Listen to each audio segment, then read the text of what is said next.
Welcome to Liminal Space, where we explore the thresholds of identity, culture, and experience. I am Susan Su, one half of the hosting duo. Along with my friend Matt, we created this podcast for those who find themselves navigating the spaces in between, whether in between cultures, worlds, or ideas. Each episode, we delve into the rich complexity of modern Chinese stories, as told by those who exist at its peripheries, diaspora voices, third culture kids, and individuals who embody the bridge between China and the world and between tradition and innovation. Step into liminal space with us, where we find meaning in the transitions, the gray areas, and the moments of becoming.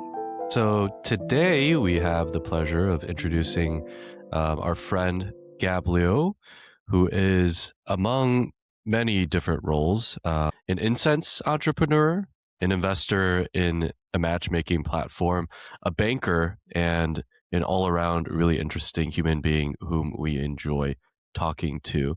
So welcome, Gab. Thank you for being here with us.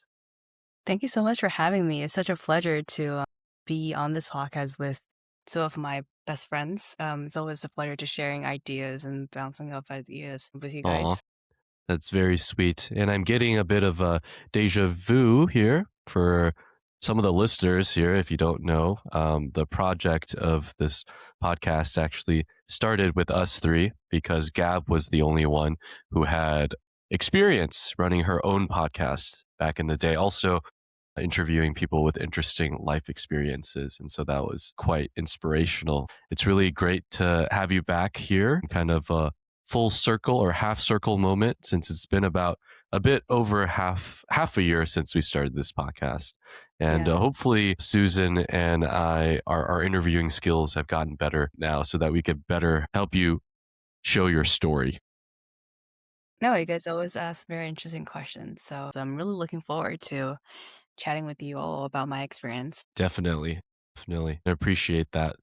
So just to kind of start things off, obviously in your introduction there, we introduced some very diverse roles and hats that you wear. And so I'm really interested always in trying to understand the motivations and maybe the formative memories when we were little, which may have pushed us towards embracing more unorthodox paths in life later on. So let's start kind of in the beginning, and maybe Gab, you can tell us a little bit about where you grew up and also kind of what kind of environment that was like and maybe what kind of role your parents or education had on your upbringing. Yeah. So I was born and raised in Beijing, and I went through the whole, public school system from my K-12 basically. And I would say my primary school was probably one of the best schools back then. I think it still is, but definitely it was very different in a way that the school builds the curriculum for us to have a very well-rounded, experience, meaning that they don't solely focus on teaching you all the basic subjects, but they create a time for you to experience after-school activities such as choir, playing instruments, chess, and all these other stuff. So I think I had a very cool and sort of laid back primary school experience alongside, doing competitive math and all that. I did have a very busy weekend growing up, Mm-hmm. but I think my parents didn't have they had high hopes, but it wasn't like you have to be the best or you have to, get something out of it. So I think that sort of built the foundation for my interest in a lot of different aspects. Mm. And then I think that's so true for kids nowadays that you probably have a very interesting school life during primary school, but as you have to advance through the system, you take different tests at different time ages. So your focus will be more on the main school subjects like math, English, all that. But luckily, I think my middle school was also pretty open to, having the students be creative, and they created a lot of the different events for us alongside just studying in the classrooms, which I think is a privilege because there are definitely schools where the schools just, let you sit at the desk for the whole day doing practice problems, and luckily I wasn't one of them. So, during the first and second year of middle school, we were granted rooms of freedom where we do stuff and we do sports, we do other fun projects. And then last year of middle school, I was obsessed with music. I was playing the piano all day. I also picked up guitar, which leads to a very unpleasant results in my entrance exam to the high school. It wasn't tragic, but it wasn't that good. So I relatively transitioned into a school of a lower rank compared to my middle school. And that's, I think, where the change really starts to show up, because I hate to say this, but I think my friends growing up from primary school to middle school, they were all very capable. Right? I think they were generally smart and diligent. But I think in high school, even though people work hard, I just feel like, something just don't click. And they aren't as sharp as my previous classmates. Yep. And like knowing that if I continue this path, I'll probably end up with people like them in college. So I kind of hate to see myself, going through that traditional path, because my high school, the motivation for them for cultivating the kids is quite different. Like, they don't want people going to PKU or Tsinghua. Like, that was not their goal. The goal was to get most of the people into a good enough college so that they ensure a college entrance rate as part of their school officials KPI. I think that just means that they don't really want you to be different, or they don't want to put more efforts into each individual person. They just want to make sure that people are all catching up. It's like a functional role of the educational system, instead of like based off of your capabilities and your potential and what you want to do. They can offer you, a path to go farther or not so far, right? It's like very one size fits all, would you say? Yeah, I think so. And on top of that, the school was quite interesting because it was located right next to Tiananmen Square and just one wall away from the central government. So you know how like sensitive One that wall place away. is. Yeah, one wall away, basically. So obviously, they were trying to, let us behave as if they were training soldiers. It wasn't that crazy, but I think that sort of mindset was there, that the students have to behave really well. They can't be so wild and free. Yeah, And I you don't just want felt to like, disturb the government officials hard at work, right? yeah. Funny story. Apparently, during one winter, there was a upperclassman throwing a snowball over to the other side of the wall and hit one of the soldiers on the head. And it pisses them off. So they came to the school as officials trying to kick that kid out. And it eventually kind of like mellowed down, but still, like, it was quite interesting story that I still remember. And now the school hilarious. is relocated because the whole area just was taken up by the army after I graduated. Yeah, For I the can best. imagine be pretty sensitive to keep a school there. I mean, Yeah, potential spies just send your kids to that school. basically. Send your unambitious kids over. Yeah. Yeah. So anyways, that was kind of like my, bringing up. But interestingly, because I had the thing in mind, I was like, oh, I like math and I want to go through the STEM track, going to college. But at the same time, I was obsessed with music and I want to do other stuff. And I don't want to determine my future 4 years in college just based on one entrance exams, which solely determines where you go to and what subject you study to some extent. So I decided. So my parents actually wanted me to go to college domestically, but I was pretty strong opinion, and I wanted to go to the U.S. So in the last year of high school, they were like, "Okay, fine, let's just sign the deal with the school. We give up the exam." So it wouldn't affect them, but at the same time, I'm not allowed, or like I don't have to go to school anymore, so that I have more time to prepare for the SATs, the college essays, and all that. Yeah. And after that, the school apparently didn't really want us to go back so the other kids can be more focused. They were so afraid that we might disturb them, and Hmm. this just makes things crazy. That's great. So yeah, They're so like, my you can't come back. Sign this contract. Don't come yeah. back to school though. Yeah, just like don't show up, finish your required exams, and then off you go. Bye bye. My yeah.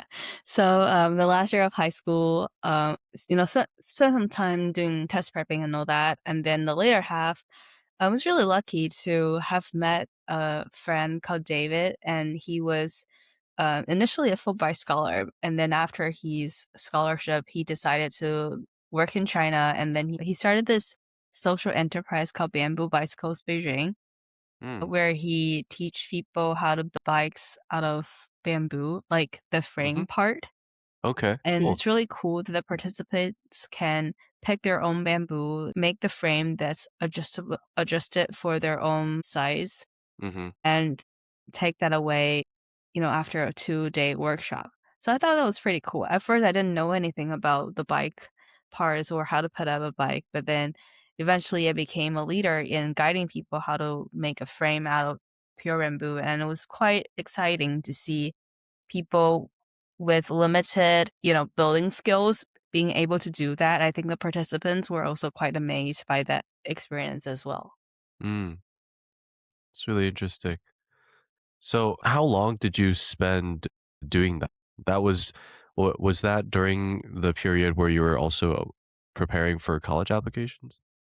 So I think I turned in my applications in probably January of 2015, I would say. And then after that, all the way till summer, I was helping out at the bamboo bike workshop. Yeah, Yeah. I've always found that like so fascinating about your background experiences, just because like yeah, some more lore for the listeners. But Gab was the person who like first showed me around the Beijing futongs, even though I grew up in Beijing, but in like a arguably less interesting part up in Haidian. So I barely really explored my own city, and I remember during gap year, Gab just showed me all these like, places that she used to go to in high school, and eventually like I would hang out all day in the same areas, and there's so much culture in the hutongs, in all of these little shops. And Hmm. yeah, I remember you showed me bulk house, and then that mantou place, and yeah, and all of these bars. So it's a really cool shared history. I mean, even the three of us all have with that part of the city. And so I guess like yeah, tell us more about this period in which you kind of had more free reign over your education. Like did you kind of have a direction going in, or were you kind of hit by surprise? Like they're like, oh, suddenly you can't go to school anymore. What do you do? And how did you adapt to that? Yeah. I think actually I was quite happy with that. Like even though I don't see my high school friends anymore because they were so busy occupying with schoolwork. Hmm. But at the same time, the people at the Bamboo Bicycles Beijing, cohort was so fascinating to hang out with because they had so much ideas, and the motto was to turn your ideas into material reality Mm. at the workshop. And I was really encouraged by David and all these other people. And so, for example, I did a documentary for the community members who have built a bike with them to talk about, how do they know about this, and how do they like how do they ride their bikes day to day and all that. And the people that I interviewed with, there were like, people working for the Chilean embassy who actually grew up in China, but like he is from part of the Chilean Hmm. diplomat family and all that sort. There were also people from other parts of China who were working in Beijing, but were so fun talking about stuff, both about their work and outside work. So I met a lot of Hmm. interesting people there. All of them were much older than me. So like I was probably 17, 18 back then, but those people are, like in their early 20s or early 30s. And I think the oldest people that I interviewed was probably 50 years old. Wow. So it was quite a big range. And, as a kid, yeah, I think I was still a kid back then, like exposing to all these different Hmm. ideas and people speaking different languages coming from different countries. It was very overwhelming, but in a very good way. And that sort of opened me or have prepared me before I step into college in a completely different country. Just having an open mind, being able to talk to people not in my mother tongue. I think that was very helpful, having that transition between a very traditional kind of public school path to very different school system but on different ideologies. Yeah, no, for sure. And I think we'll come back to this, but I imagine all these skills are especially useful today in your career, like navigating as a young woman who has to deal with people much older with much more different upbringings. And it's so cool that you got that exposure so early on. And as now transitioning then to since you brought up going to college abroad. So what brought you to Wellesley? What was that experience like for setting foot in the US? I imagine you hadn't spent time in the education system here out in the West. And yeah, how was that transition and what was your first year or two like? Yeah. Um, so I did, for the record, went to Oberlin College first because I wanted to study math and music at the same time. And Oberlin had a really good conservatory with a focus on traditional classical music. So I went there first. And despite the subject that I wanted to learn, I was also somehow drawn to the idea that, hey, maybe I want to live in a small town, which is something that I never experienced before because I grew up in the city and it's always like there's something going on. So I want Right. to give myself completely different living environments. So my first year, I live in a co-op, which is like the wildest place that you could Yeah, I can probably find. imagine. Yeah, it was, there were guys living down the hallway. We were using shared bathrooms, and it was all quite Yeah. shocking when I first joined the co-op, and obviously a lot of crazy things happened. Did you like make a deliberate choice to choose to live in the co-op? Or did Yes, you I like, did. oh, okay, so you kind of knew what it was going to be like, but not completely until you saw what it was Yes. like. Somehow I thought it was going to be a little bit like Bamboo West Coast Beijing, in short BBB. I thought it was Yeah. like people who were liberal and wild and have all these crazy stories and probably more Yeah. embracive than living in a traditional dorm.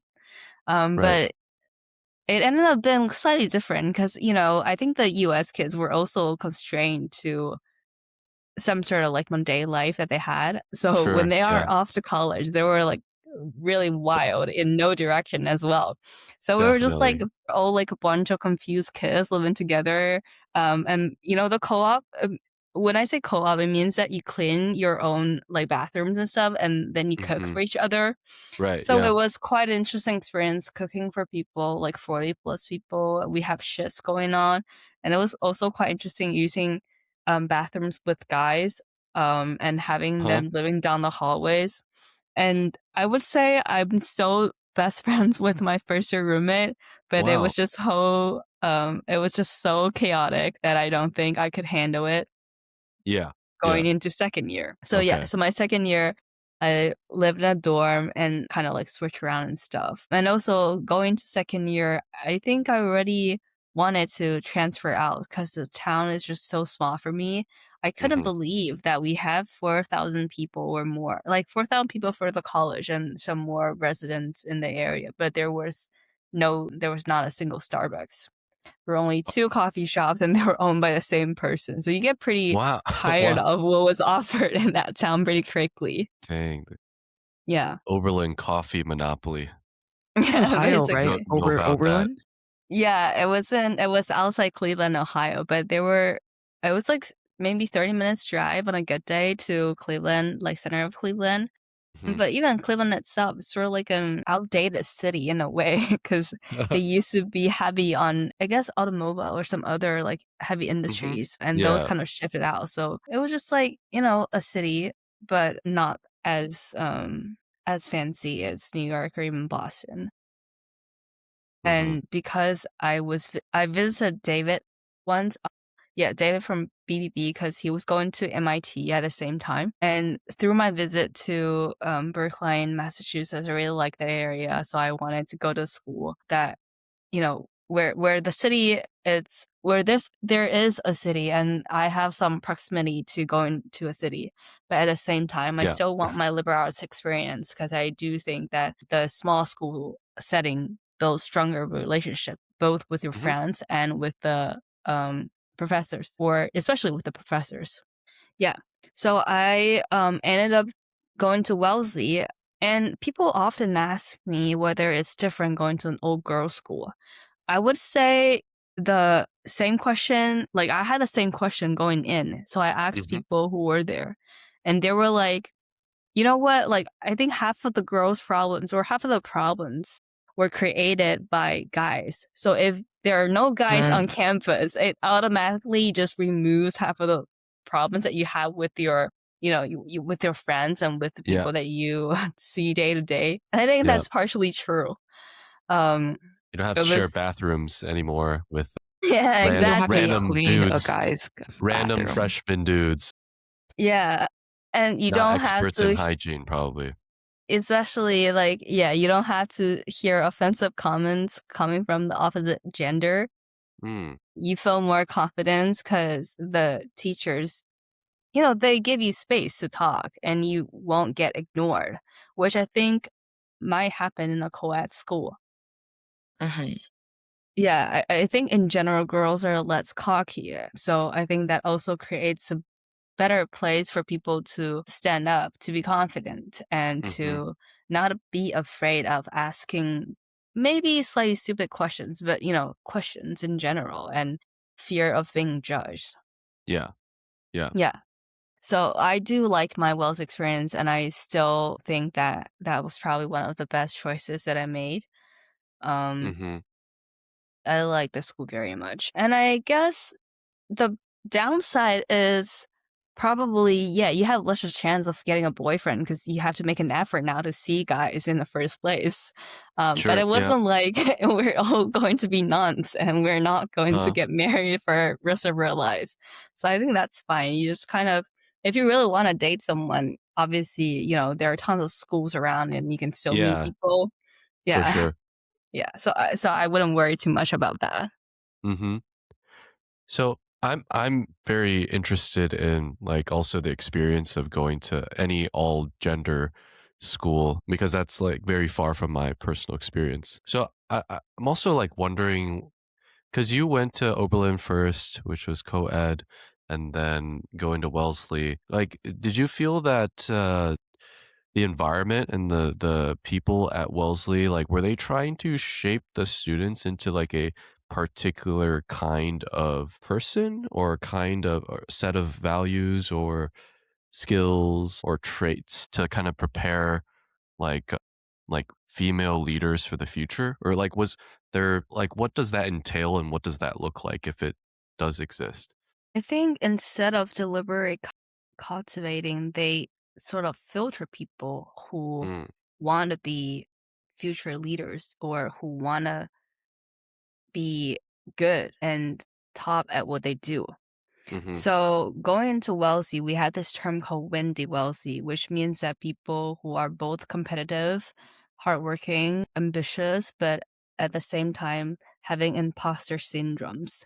mm, And I okay. think that classified a lot of people at Wellesley, especially if you're econ major or poli sci major at least during my class year, because those are the two biggest departments. And obviously, the econ majors were all hoping to get a job at Wall Street.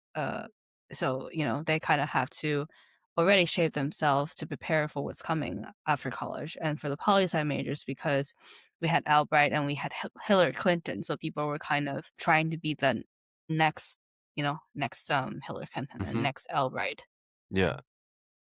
So that being said, I do think that the first step is already filtering the kids and who gets into school. So we're really similar in that way, being ambitious and all that. And at the same time, they did create programs where they focus on women leadership, Mm, and constantly bringing that term. I think it just helps to um, reinforce the idea that be good at what you do, be good at, just like what you try to pursue, put your mind to it and all mm-hmm. that. So I think it was good in a way that it gives people the confidence to really step out and to try to go as far as they could. But in retrospect, at the same time, I think that was also unhealthy in a way that for people who are not as ambitious, I mean, Right. there's nothing wrong about it, but it's just like if people who want to be chill and laid back, they were sort of forced to enter in competition in a way. Yeah. Yeah, that's very interesting. I guess like kind of like transitioning from I guess your time to Wellesley and what you decided eventually to do. And I know the two of us we met actually because we were both involved in this planning this conference for like US China like student exchange. So in a way you were still very much connected to your Chinese roots and like, fostering these connections. So did you think you would go back to China after college?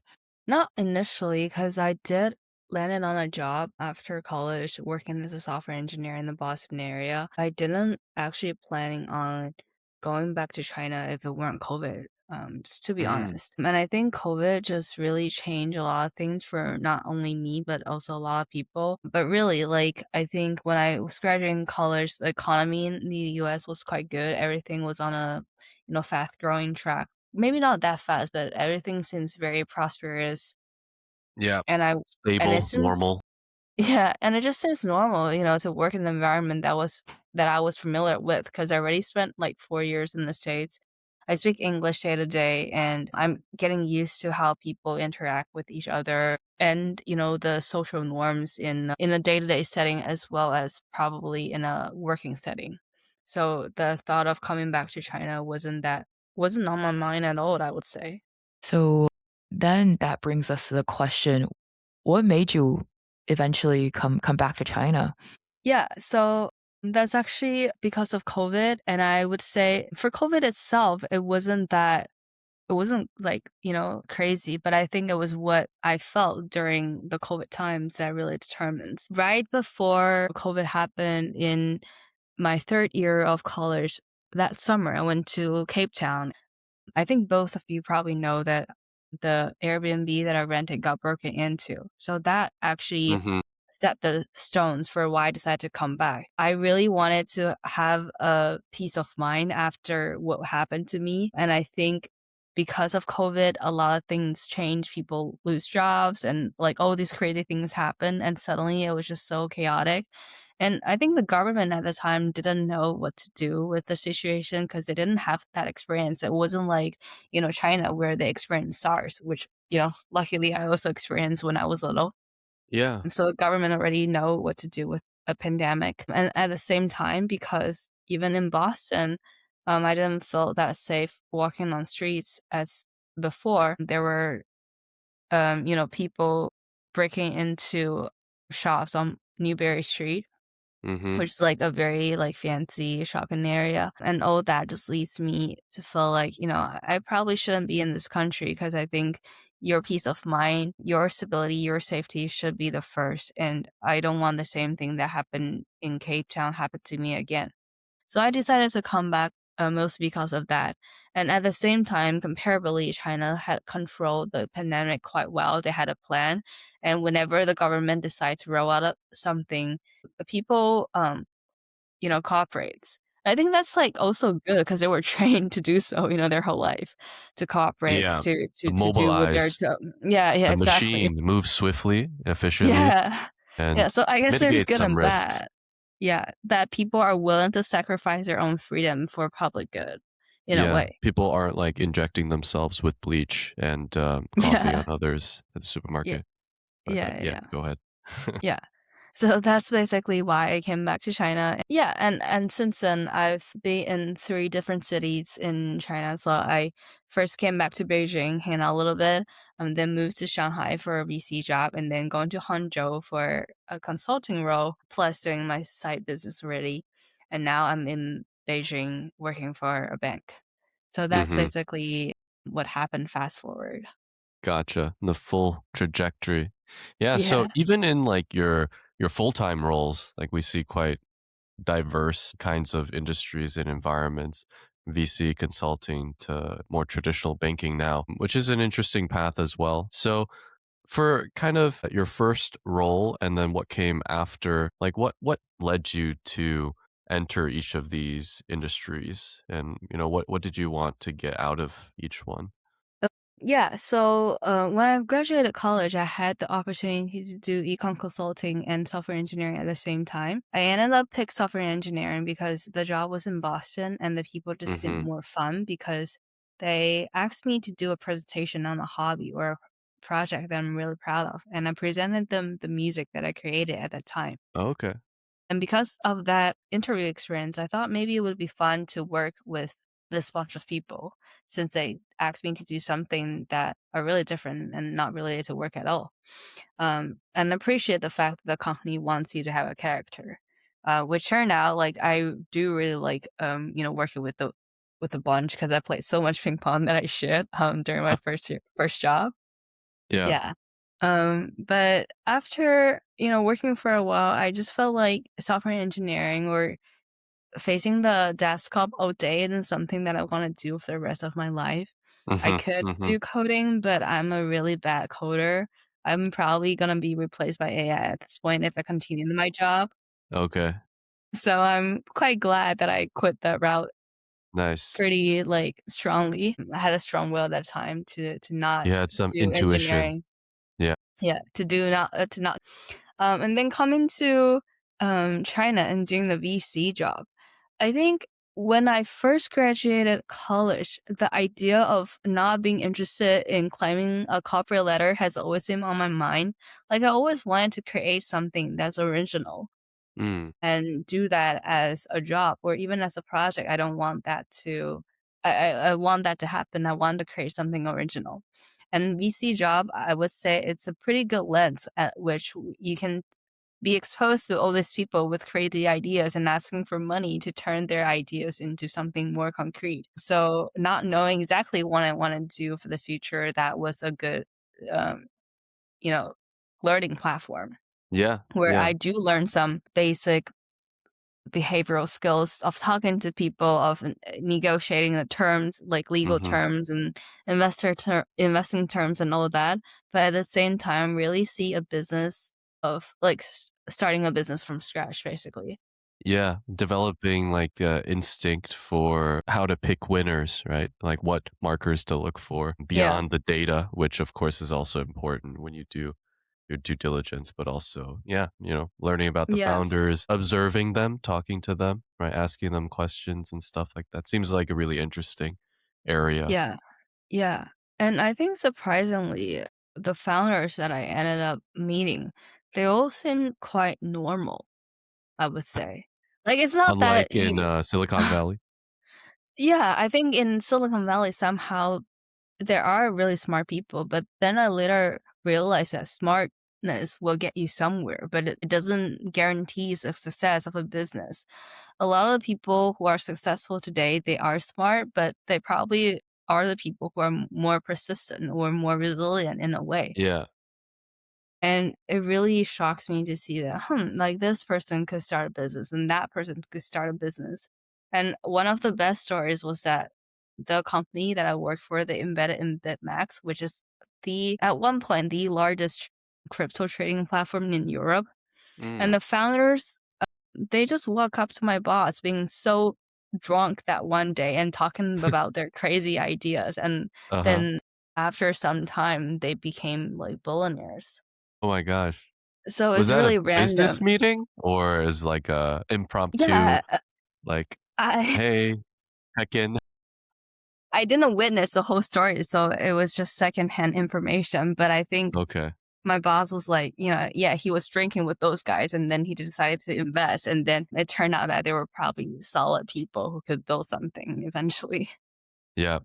I love Yeah, that about China. You yeah, just have a drink and then you just fully buy in. So let's yeah, start the company, start the investment. yeah, Yeah. yeah, yeah, yeah.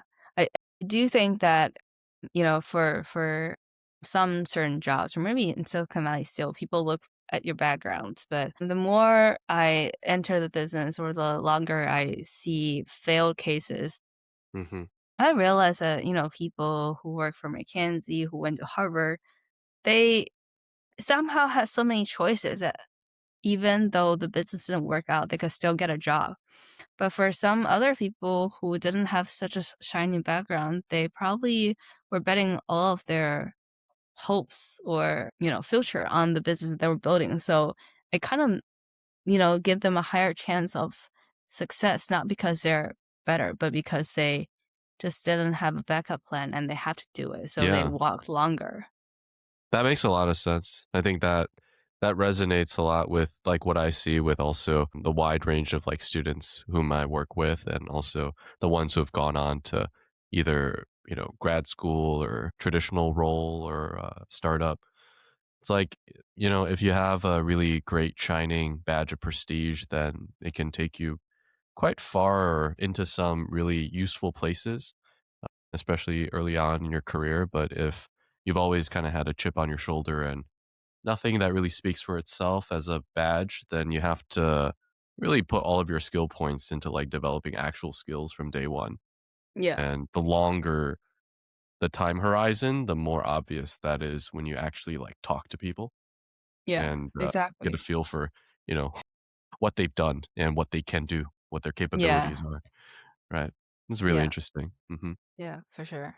So yeah, I feel like VC is like yeah, it used to be like a really popular kind of role that a lot of people going into econ or tech or business are really interested in. In some ways, I would think that like VC is also it's like given a more coveted role than like consulting. But you did VC first, and then you had eventually transitioned into consulting. So, what was kind of like the thought process there? Yeah, so I would say looking back, my picks were like sort of random. I think I quit VC knowing that I wanted to start something on my own, even if it's just a project. Like I want to build a small business from scratch and just really had that experience. And then consulting, the consulting work that I did wasn't really traditional like business consulting. It wasn't like MBB or Big Four kind of work. It was more like we were doing quote unquote like people consulting, which means that I was working with this lady who like worked with Jack Ma back in the days. She was Hmm. the secretary of Jack Ma's secretary. Oh, But okay. because she was in close distance to Jack Ma and kind of know a lot of the true entrepreneurs in the Zhejiang area, Yeah. she was kind of coaching those bosses how to make their organization more efficient and how to build the company like organization culture. Mm, And by saying that, it was kind of a shame to say a lot of time to just see her coaching people how to manipulate or bully other people okay. and Huh. inserting fear into people's minds. Yeah. I'm probably Yeah. not using the right words, but I do think that's how the working environment here works. Like you're Yeah. not really guaranteed, you are encouraged when you do things right and bring the company's revenue. But it's more like if you don't listen to us, you will probably get fired. And just that fear of, the possibility of losing the job the next day really propels people to work harder and to do what the company told them to because they don't want to lose that stability. Hmm. And also, I think for a lot of the manufacturing companies, the working environment is extremely harsh. So people who were factory workers, they have to behave in a certain way. Like, just think about it. You have to do the same thing over and over again. You really don't need to think and just execute. But then it just means that you're pretty much like an animal or like a Like machine. a yeah, like a tool, right? Yeah, like a Even yeah, tool. today, a lot of these people who work at like, milk tea places or these like quick beverage companies, there are like cameras everywhere, like capturing their every movement, making sure that they are not like sitting or like resting and they're constantly moving. That's a pretty crazy kind of integration with technology. Yeah, they're Yeah, timed on how long it takes them to make a drink, like 2 yeah. minutes. Yeah. Yeah. Yeah, so, like, to think about, like, the system, they were created by people as well, but I think the whole system itself was just to make sure that you got punished. And because people don't want to get punished, they work harder and they do certain behaviors. So that was unfortunately what I saw during my consulting projects with this lady that I work with. But it's Damn. also Yeah. quite interesting that, how Alibaba started. They recruited people in the early ages just the same way. Or I think Jack Ma borrowed from like Chairman Mao, how Mm-hmm. he recruited people to join the army, to join the Communist Party in the early days when they were poor and the anti-party was like rich and have all these fancy uniforms. Yeah. Basically, they had the same way of recruiting people, of guaranteeing them a brighter future and not having so much to work with at the moment. It was fascinating to see that idea got transitioned into business and some of the, and how people are still sort of getting accustomed to that in nowadays setting. Absolutely. Yeah. Yeah. It's interesting that you have such a you have such clear realization of the way the systems works and what it pressures people to do, yet you're able to kind of like very fluidly navigate it in your own way by, for example, being in like a very traditional, working at a very traditional Chinese bank, but also cultivating so many side interests that you're able to pursue at the same time.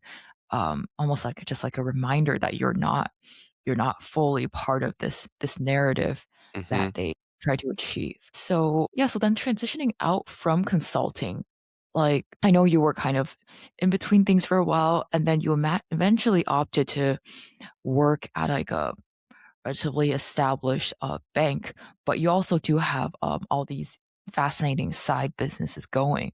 So maybe tell us about the side hustles first. How did Incenzo start, for example, Mm-hmm.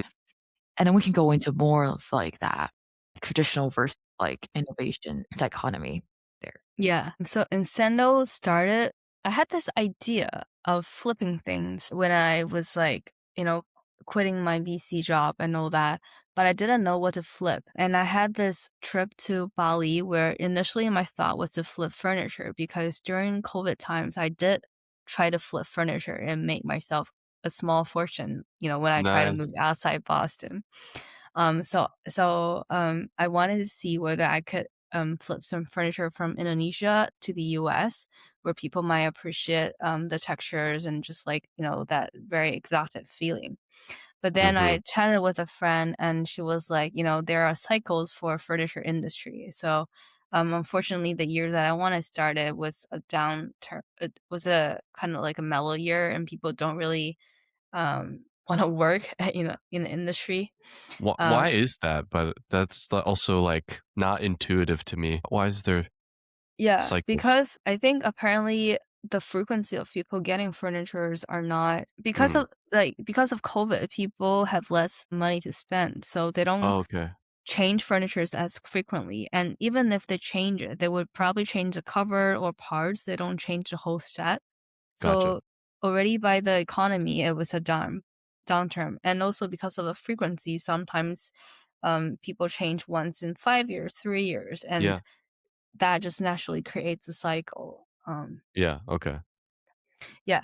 Anyways, so I gave up the thought of flipping furniture, but in Bali, because it was fascinating to see so many Europeans and not so many Americans. I guess a lot of Europeans and Australians Mm-hmm. living there full time, and for a long and I think they were all drawn to the local culture where people are just chill, and at the same time they have like all these worships, and they would Okay. have like all these offerings, every day when they wake up, and incense was part of that ritual. So I think, Mm-hmm. yeah, maybe I should consider some flipping things that are more of a cultural artifacts, if that makes Mm-hmm. sense. Like, I don't want to just flip something that's functional, but people actually can learn more about the culture behind it. And at the same time, it would be easier to ship to any parts of the world. So Mm-hmm. incense naturally became a good testing object because it's relatively easy to ship. It's pretty light and we don't have to invest a lot of money. Hmm. to just test it out as an experiment. And I was very lucky that I happened to find two people who, when I brought up the idea, they quickly decided to join me on this project. One Mm. of them lives in the US, which later becomes our US partner that does all the shipping and stuff. The other girl is a wealthy friend. She really wanted to use some of her aesthetics into things that can have commercial value. So she Mm. loves photographer. She loves photography, and she ended up being the person that's in charge of doing all the product catalogs and shooting footage and all that. So it worked out pretty well. And we started off in mid 2023. And after 1.5 year, by January of 2025, we were already profitable. And from then on, we keep making profit month on month.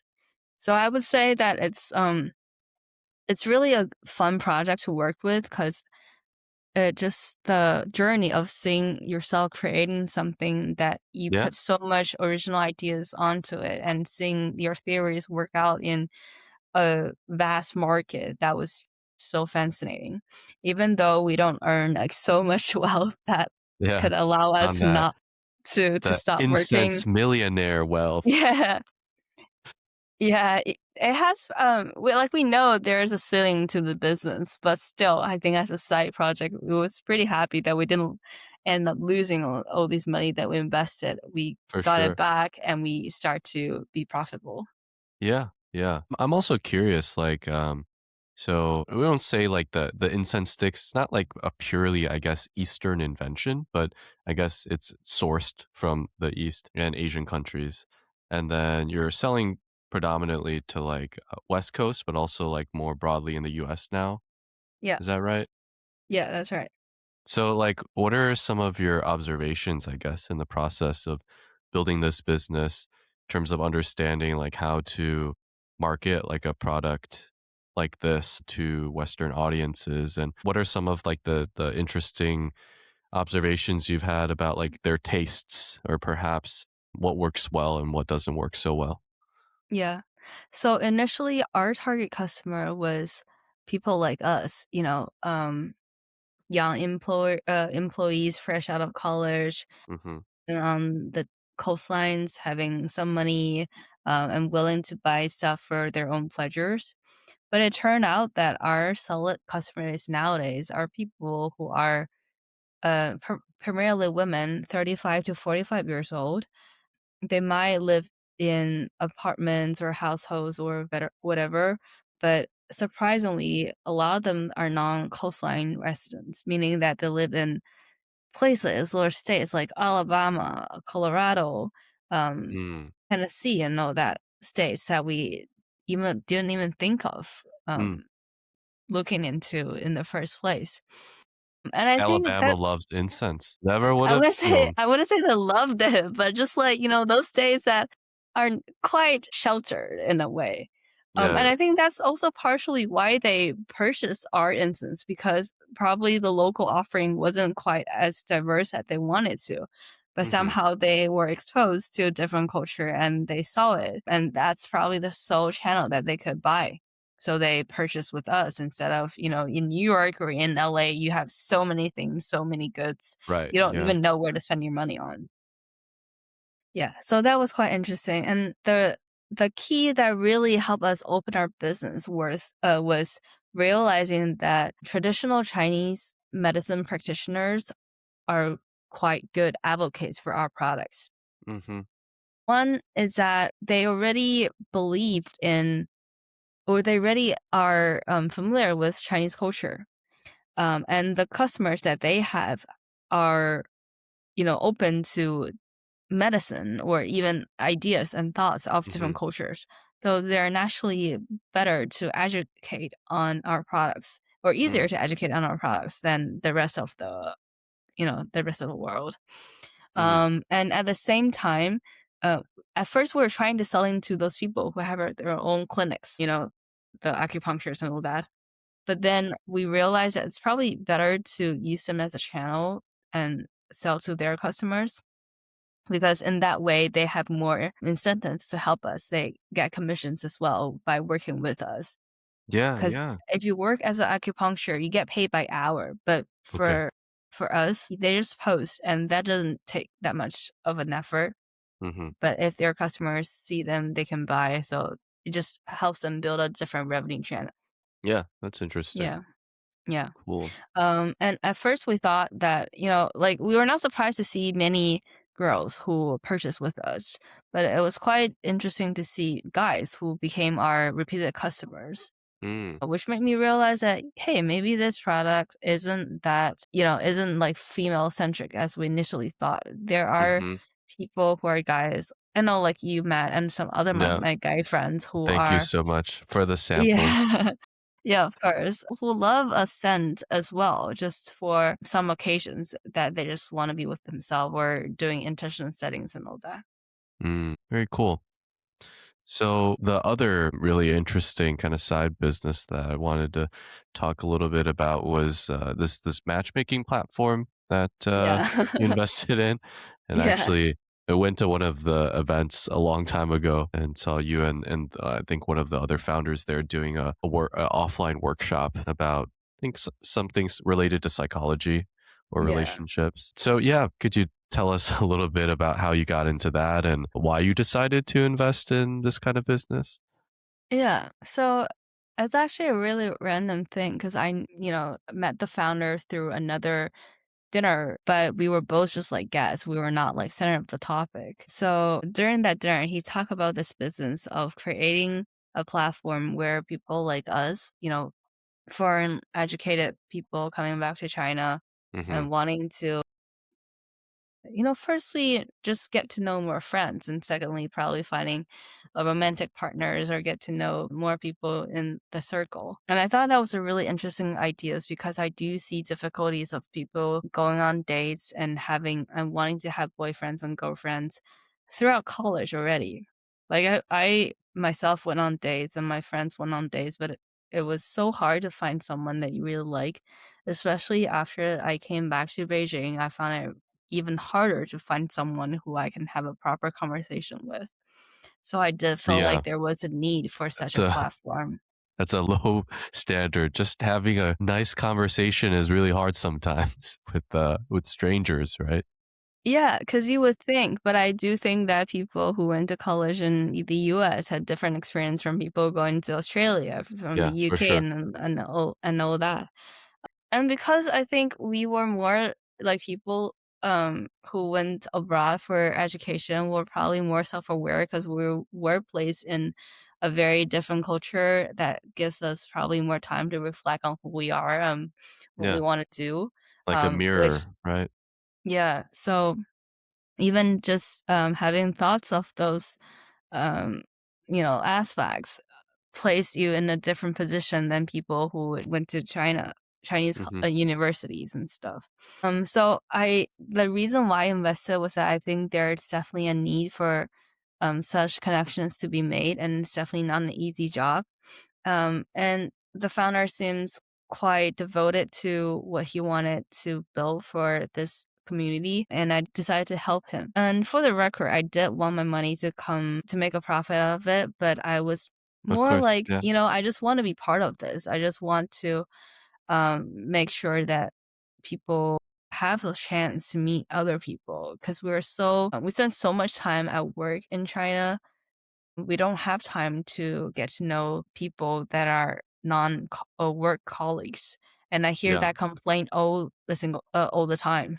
Yeah. So yeah, I decided to help it, and I invested on a small amount of money. Yeah.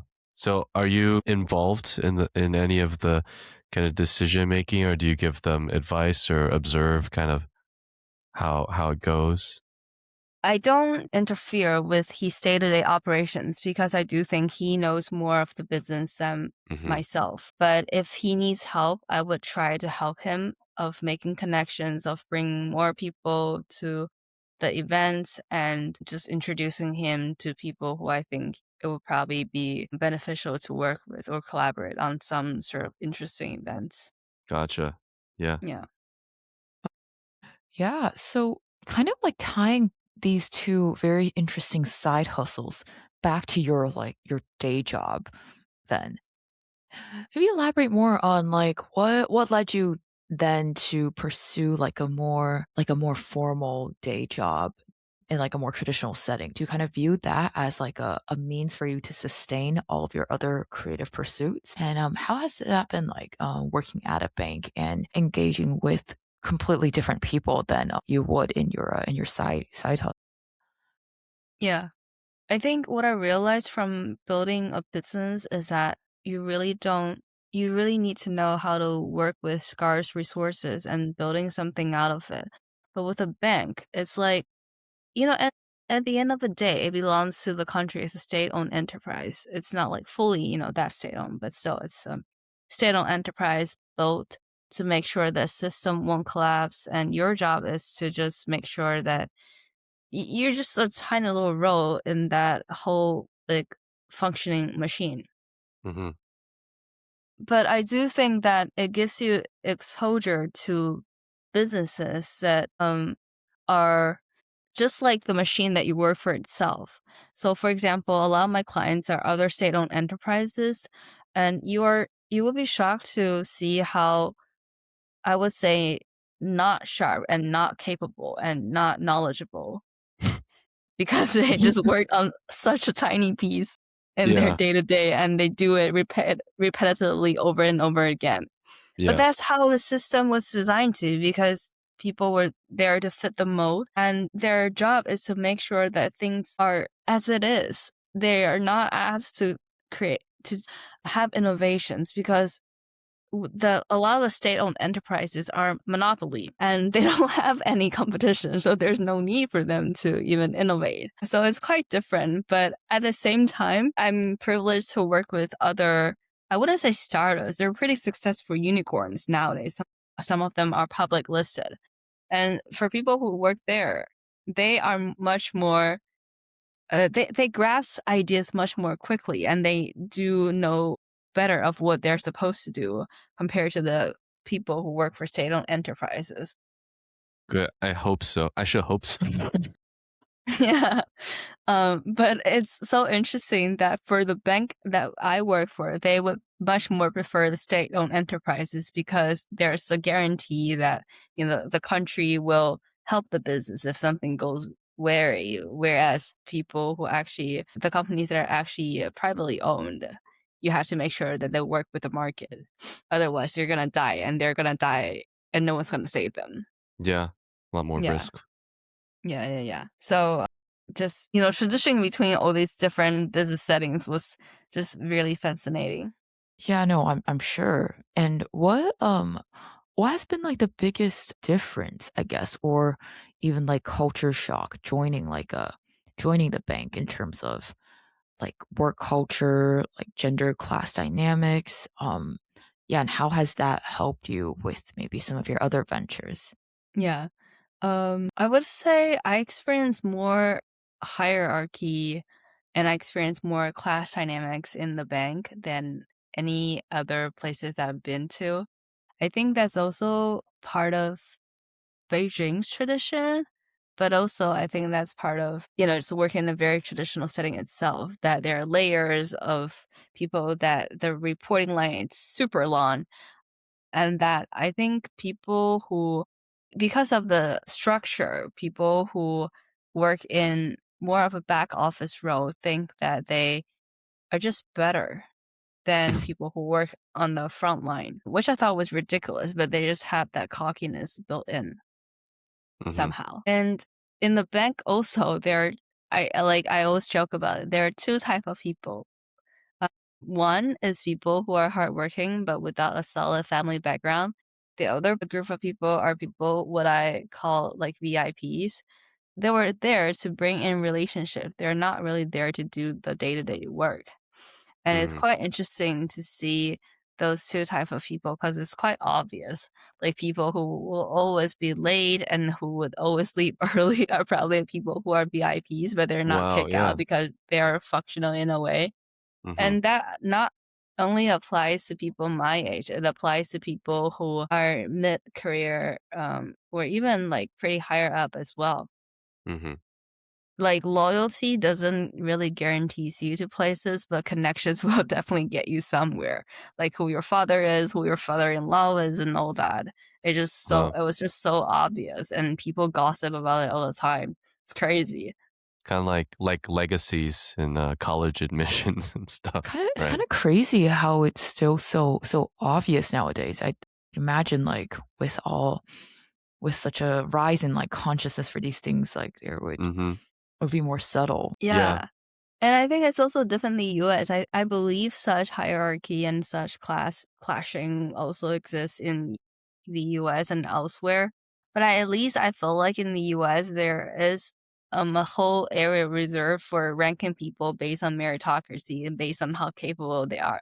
Like for example, you could be like a son of a very high profile family, but then people also expect you to be smart and capable and then all that. And that's just not as true here because we definitely have leaderships who doesn't know how to do his job but are still there for quite a long time. Yeah.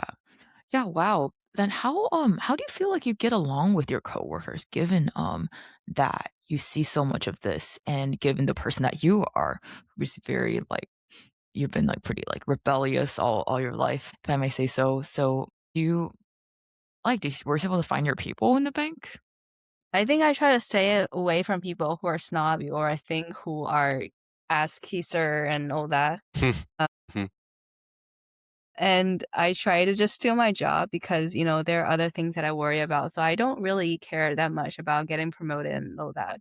I care more about working with the clients that I want to and making sure that there are mutual interests and mutual benefits. So that gives me some safe space because, I don't have to constantly compete with each other. And for the role that I'm doing, I manage clients and my coworkers manage their clients. And it's pretty like clear divided about who's responsible for what.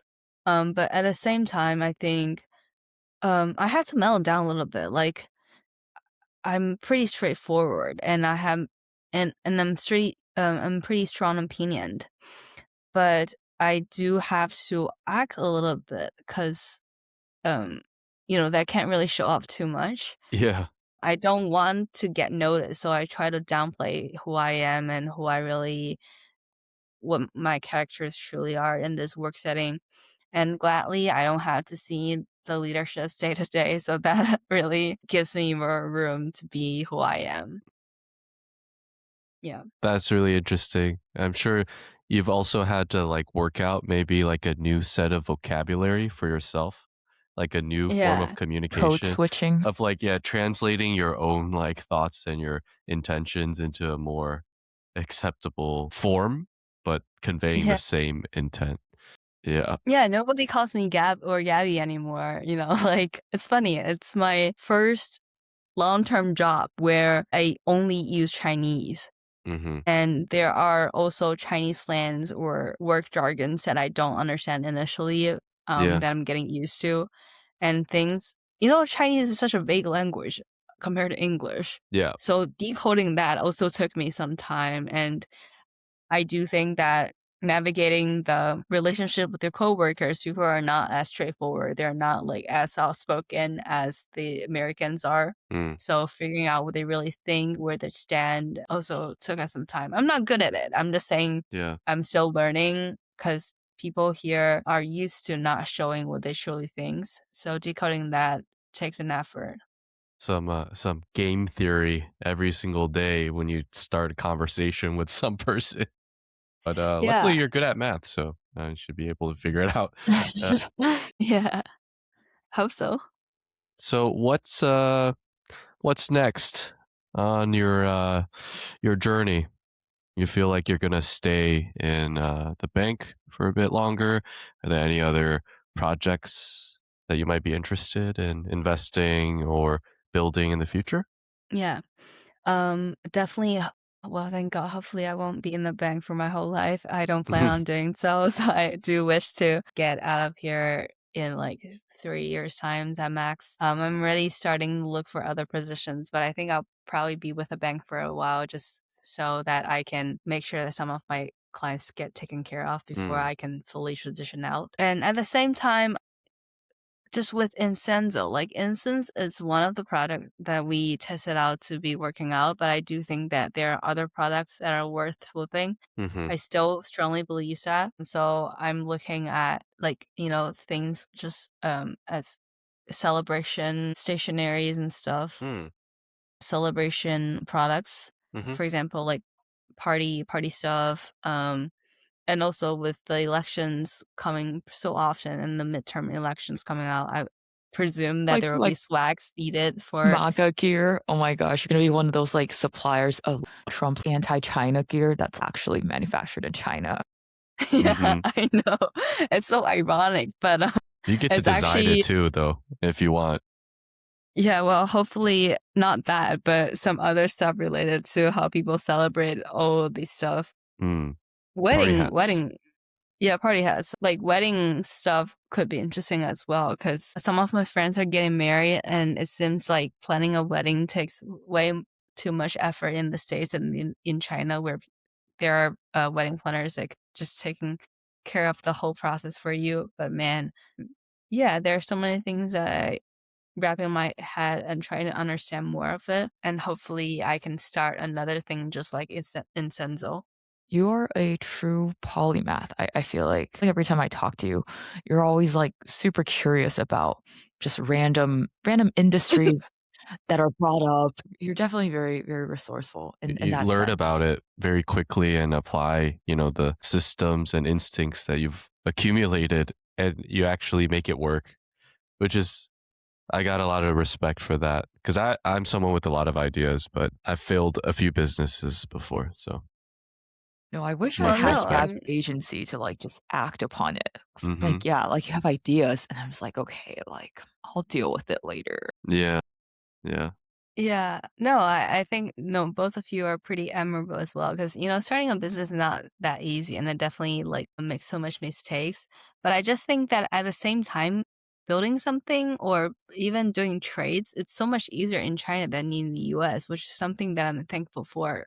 For coming back because all the supply chain is here, Sudan. I think you know that way better than I do. And I'm not interested in everything. Like I'm interested in things that I can imagine a scenario for where people use it. If you want me to do semiconductors or some medical devices, that's so far off tangent for me Hmm. and really not my interest. So yeah, I just hope that, I could be a bridge between different cultures and I could bring people what they want. I'm a true believer after Cape Town, that if you wanted to do good things, if you wanted to do charity, the most sustainable way is to do it through a business Hmm. model Hmm. and the Yeah. business itself. So, I think somehow my hope for how I want to contribute to the world are realized through the different projects, commercial projects that I do. Yeah. That's cool. Like building bridges in Yeah. different ways, right? Through matchmaking or, East and West through cultures that represent, products that represent cultures that get Giving a people. startup owner a loan. Like, Yeah. yeah, it's like depends on your definition of a bridge. I see the vision. And yeah. All right, before we like go more into like future vision, I just want you to do a quick plug for your music because that's another one of your 1,000 hobbies. Hmm. And fencing. Oh my gosh, we didn't even talk about fencing. Wow. But well, Gab is a great fencer. Just gonna put that in there. We can have But Gab yeah, part you're two, like yeah, honestly, like later. all of diving into all of Gab's hobbies.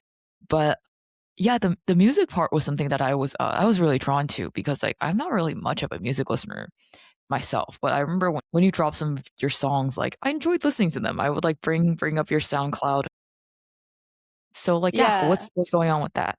Yeah. So I had to say that I enter my prime era during my wealthy years. So I really feel like I was way smarter and way more creative at Wellesley and in Boston than I'm in Beijing, or in China in general. But somehow when I was 20, 22, 21 years old, I have so many things going on me because in college you study different subjects and your brain are constantly working, and I think that really helps with having creative ideas flooding into your minds. And my job there was just to write it down and put it together. Mm. And that's literally how I created my music back in the days. I wrote one of my sounds when I was on a plane to Cape Town or to somewhere else, and I was feeling very nostalgic. I was feeling very much like a traveler, just going to all different places, and suddenly have so many emotions in my mind. Hmm. And somehow those lyrics just appeared. So I wrote it down and I came back to school, created a melody that goes with it, and somehow resonate with a lot of my friends, because I believe that we share some of the experience of flying to different places, exploring, and all that. Students very kind for saying like I'm a tiny bit accomplished with my music, but really not. I think it was just like me trying to documenting my life, my thoughts at that time in the form of music. And I'm glad that it resonated with other people. Same with the podcast that I did during COVID years when I was Hmm. stuck in my apartment in Cambridge and Somerville. I just thought that I need to talk to more people about how their life has been, and that ended up being presented via the format of podcasts. Hmm. And that's basically the backstory of my creative outlets. No, I think it's a good way to get started with these creative projects as just like a means of like storytelling, of like conceptualizing your own emotions and what you're going through. And it's really cool when people pick up on it. And like, I mean, I'm sure Matt and I understand, like we're all creators here. Like when you make something that resonate with others, it's a really good feeling, and Yeah. it motivates you to keep going. And but like, yeah, like more lore in the podcast. Like Matt mentioned, Gab was one of our original creators in this trio. And I remember like I brought the idea of like the podcast to Matt, and I had Gab in mind. I remember like, Gab had a podcast, and it was so cool. Hmm. And it was probably also part of what motivated me to go back to China during COVID. Gab and we arrived in Beijing around the same time, like that during the first year of COVID, and I was there just for a gap year. That was an interesting parallel, and I think seeing Gab post that she was moving back to China gave me the courage to take a leave of absence from college and Mm. to also go back to China and see what was up. So it's very interesting, just these small decisions we make, these small creative acts that we embrace, that can really set the trajectory for not only ours and but also other people's lives. Yeah. So yeah, just wanted to bring that up, and saw like a very cool connection between just all three of us. Yeah. Yeah. Well, that being said, the listeners might have realized that I'm also a very flaky person, because it started as a person project, and I kind of failed. But I'm so glad that Susan and Matt, you guys continue to do so. So we're carrying the torch from you in a way. And yeah, I think it's like really beautiful just how like ordinary people can inspire each other instead of looking for inspiration in people who seem so great and so accomplished and so far away. I think finding inspiration in the people around you, uh, who are also just normal people, I think that's really important to highlight. And I think that's something that we try to do with this podcast. Yeah, yeah. I mean, just going back to one of the previous questions, like how I co-managing working for a bank and all the side hustles. I think I actually deliberately try to do something after work, because I have the constant fear of being like the people who will forever work for a bank. Yeah. It just like there's nothing wrong about it, but I just feel like I have other aspirations and I want to know other parts of the world. And I don't want to work for a bank that does the same thing over and over again. It just sounds so boring, and I don't want to spend my life like that. Yeah. So I constantly try to, talk to people that are doing completely different things and have my own venture, so I can at least learn something new. And, to have those projects going forward, you have to learn something new. So that also gives me a reason. Absolutely. And Completely relatable. yeah. Kind of wondering also, and this is a question that we like to ask towards the end, is if you have any kind of advice or wisdom or experience that you'd like to pass along to maybe other people who um, either work in a traditional industry and role and kind of feel too boxed in, but they want to branch out, or also just young people who are interested in a lot of things and don't know how to prioritize or spend their time efficiently.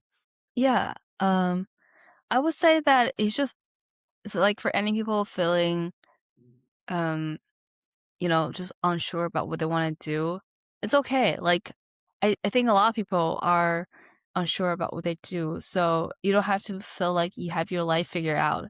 And even if at one point you feel like you have your life figured out, like life will change and Yeah. reality will hit you hard Yeah. and you will realize that you have different responsibility as you get older and all that. So definitely you probably have to constantly shift what kind of life you want to be. But it's good to know what kind of things, what kind of decisions you make will not make you feel regretful. I think that's kind of how I try to make decisions now, is choosing where I spend my life and who I spend my life with. Mm. At the same time, I think some of the mistakes that I made that was quite impulsive was that I sort of quit without having a plan and without giving myself a period to end the years of wondering. So I would say that given the economic situation that we have right now, if you're thinking about quitting or moving on to something else, take some time each day to do your research and not just quit all of a sudden, because that will really change how you do things. Hmm. Like, for example, I pick up the bank job so I could make better business decisions for my incense thing and for the other investments that I want to do. And because I know that I will be okay having a stable like income stream coming Hmm. into my bank. And that's the same for some of my other friends who are really successful entrepreneurs as well. Like he's now doing secondary market or basically stock investing, but he also told me that if he has like a stable income stream coming into his bank account each month, it will shape some of the investment decisions to be much more better and much more lucrative than the decisions that he made nowadays. Yeah. Yeah. So I would say, yeah, that would be the not advice, but the 2 cents that I want to share.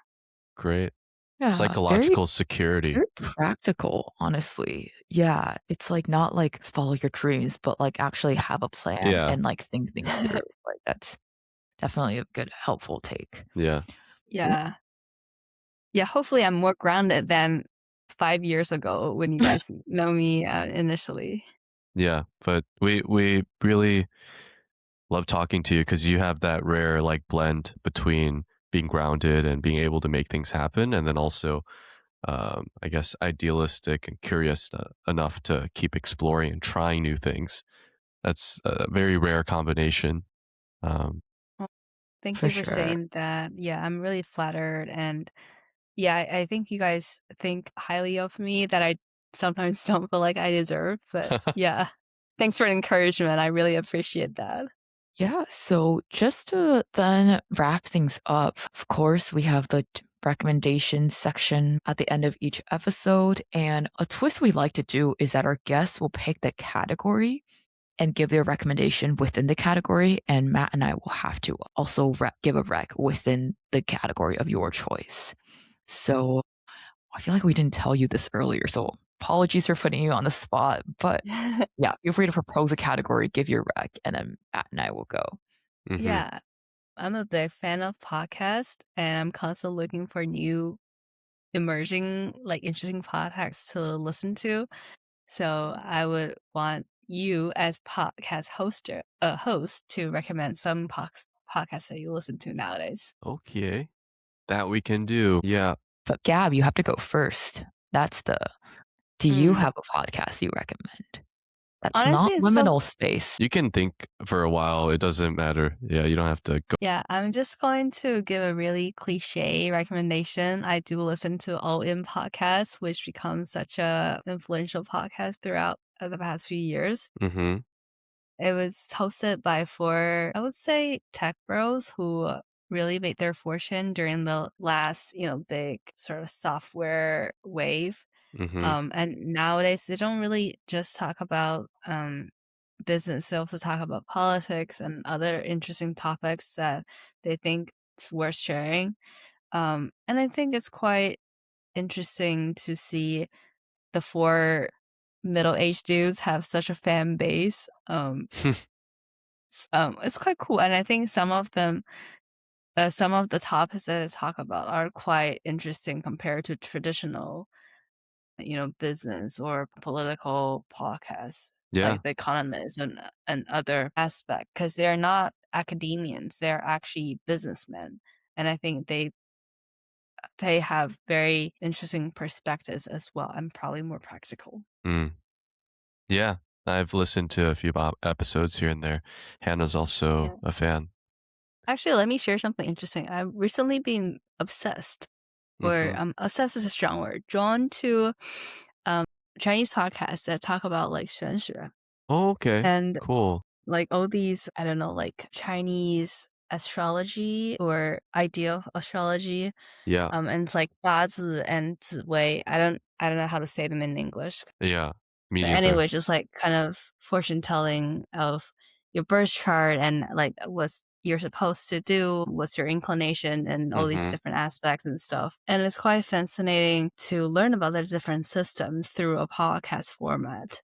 Yeah. And in a systematic way, because, if they create a podcast, they better have all these episodes to talk about. Right. Explain it So it's, clearly, right? For people who don't have any background knowledge. So it's like pretty easy to understand.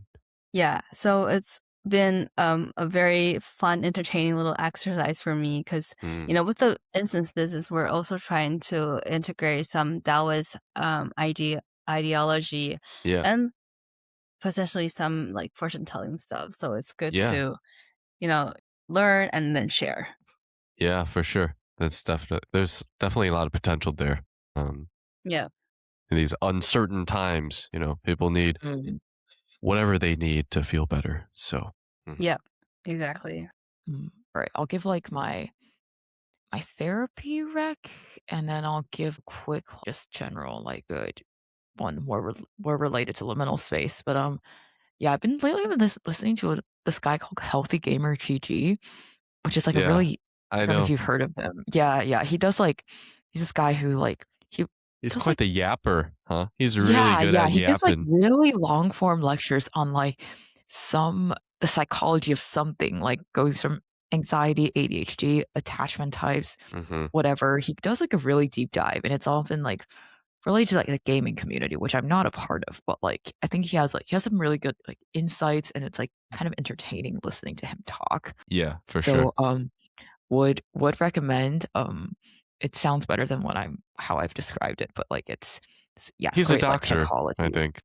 Yeah, he is. And then I think my usual like short rec, more related to like China affairs or whatever. It's called New Voices, and it's basically like it was affiliated with the China project back when it existed, and it talks about like the work of women in media, academia, arts in like Greater China. So they talked to a lot of like feminists or like authors of books that touch upon these topics. I think the episodes are like pretty short, but they're a good conversation dive into a particular topic. So that's New Voices, and you with the two dots on top. It's like, is this supposed to be like new for like female?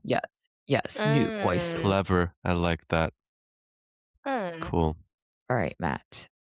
Yeah, recently I stumbled upon a podcast called Art of Darkness.